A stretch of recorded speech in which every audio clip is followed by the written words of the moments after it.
Do you have a pregame ritual or something that you do to get you pumped up before a big game? Good one. Yeah, so I have a playlist. Listen to the same playlist every single day, every single game in order, and I always end with the same song. And I put my headphones on, and especially for home games, it's kind of harder for away games because you don't really know like the situation, but for Yeah. home games, I get there early. I get my treatment done early. I put my headphones on and I go out to the field, and you know what? I shoot the nerves away. I have my headphones on. I throw up a couple shots, nothing too crazy because we have a big game coming up, but the locker room can be chaos. You got 40 girls doing their hair, like getting ready for the game, and the music's blasting, and it's definitely big chaos before a game. And so to calm my mind, to calm my nerves, I head out with my music.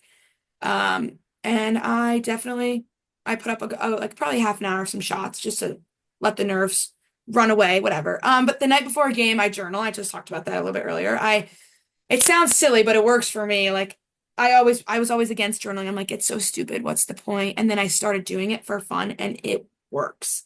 Like I read myself positive affirmations. I visualize the way I want the game to go for myself and for my team the night before. And then I go to bed early. And then, yeah, shoot around before the game, get my mind right. What's your favorite pregame snack? Oh, the Mott's gummies. You know, like not I don't like Welch's. I do, but I'd rather have the Mott's. And I'm also big on the Gatorade chews. I don't know what that is. I put them in my coat pocket and I eat them in between like when I'm on the sideline. That's what I do. How do you manage your time and balance everything? Lacrosse, school, your social life as a college athlete. Sure. So, let's see. I'm a very organized person. I don't have my backpack in here with me, but I have a planner and I live and die by this planner. And like while I said earlier, like I'm busy, I am, and it's a lot, but it's also not impossible. And so I in my planner is like literally everything, like all my assignments when they're due, all events I have to attend, like all my responsibilities, and just like anything of any relevance in my life, and I have a schedule. And so it's like very repetitive, but I mean I'm more productive when I'm busy, and so I keep myself busy. I'm a Yeah. big list girl. Like if you went through my notes app, it's just like list after list after list after list. And so definitely a big way that I stay organized is my planner. Um, Sometimes it can get overwhelming with everything that we have to do as student athletes. But like making a schedule and sticking to it is super important, and that helps with like the time management, staying on top of everything, making sure all your responsibilities are in check and you're doing all your work. Nutrition and sleep are important for every athlete, but what can you tell me about nutrition and sleep as a D1 athlete? Sure. I've been on my nutrition kick lately a lot. I think it's almost as important, if not more important, like nutrition, sleep, recovery, all those kind of things, as it is training on the field. You can't perform your best if you're not sleeping enough or eating the right foods or hydrating or all these kind of things.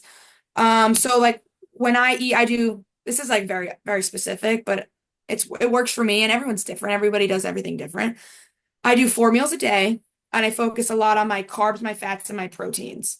Because those are the things that you need to fuel your body. And it's like as athletes, our diets might look different than our friend who doesn't play sports, and that's totally okay. It's totally fine that you're eating more than them. You're doing more, you're burning more, you need more. And Yeah. that's totally fine. Um, and I definitely snack. I love a good snack, and I will never miss a sweet treat. While I think nutrition and all that stuff is super, super important, so is balance. Like your friends are going out for ice cream, absolutely. You're not going to not go get ice cream. Like go get ice cream. That's the way it should be. And I think it's just about fueling your body properly to succeed on the field. So that comes with the way you eat and the types of foods you're eating. Um, Recovery wise, I spend a lot of time in the training room here at school. I'd say probably an hour before practice and almost an hour or more after practice, whether that's rehabbing an injury, like I said earlier, or just pure recovery. So some of my recovery options include like the boots. Have you ever seen the boots before?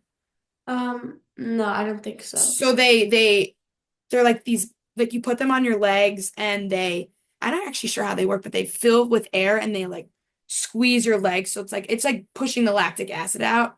Uh-huh. I love them. So I do those.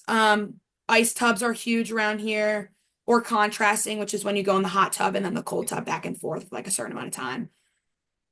Stretching, rolling out, icing, just like staying on top of your recovery. My coach always says the best availability. No, wait, he says the best ability is availability, meaning like if you can't play, like you're not helping the team at all, right? Yeah. So you need to focus a lot on the recovery, staying healthy so you're able to play the game.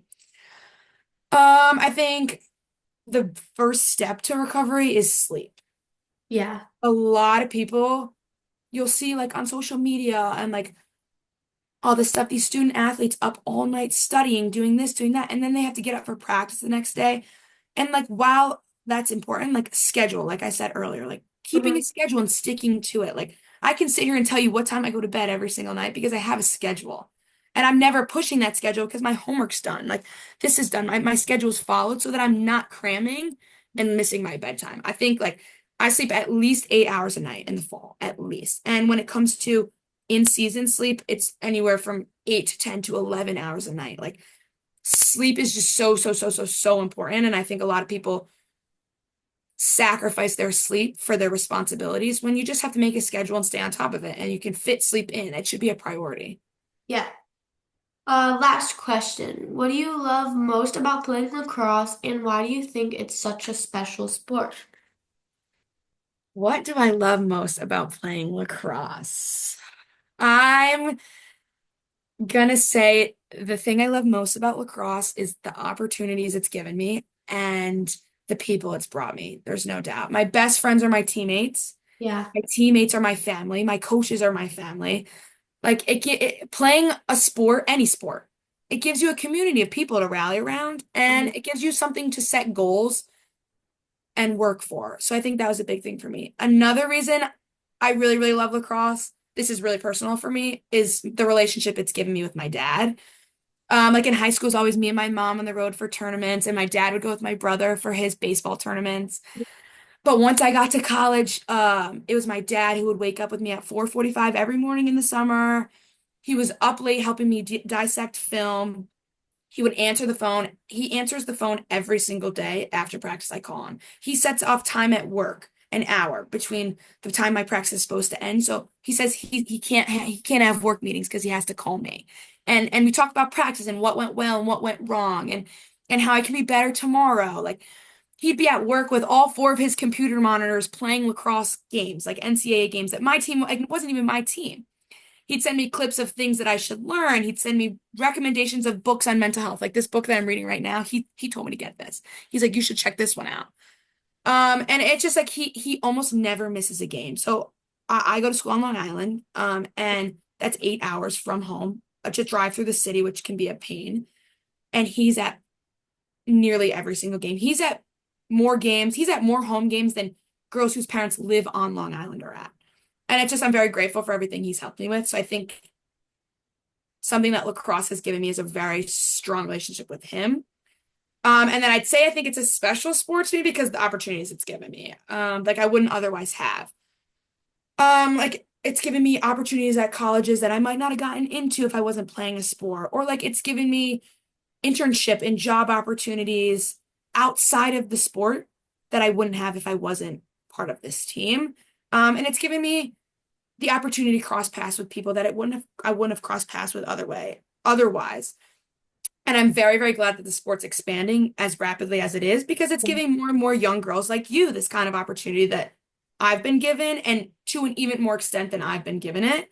And it's just like a big thing for me is growing up, it gave me something to be passionate about, something to work for. Yeah. And I'm very glad it's going to give you girls something like that too.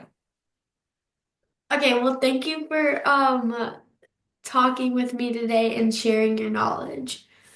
I really appreciate it. Well, thanks for picking me first. I'm so honored. Thanks for getting me where I am and like inspiring me to start the sport. Oh, gee, you're welcome. Actually, seriously, if you ever need anything, don't hesitate to reach out. I'm always here for you. I'm always your biggest fan. And keep inspiring everyone else your age and younger to do exactly what you're doing because you're inspiring me as much as I'm inspiring you. Thank you. All right. Is that it? You have anything else? No, that's it. Okay. Bye, thanks. You're welcome. See you later. See you later.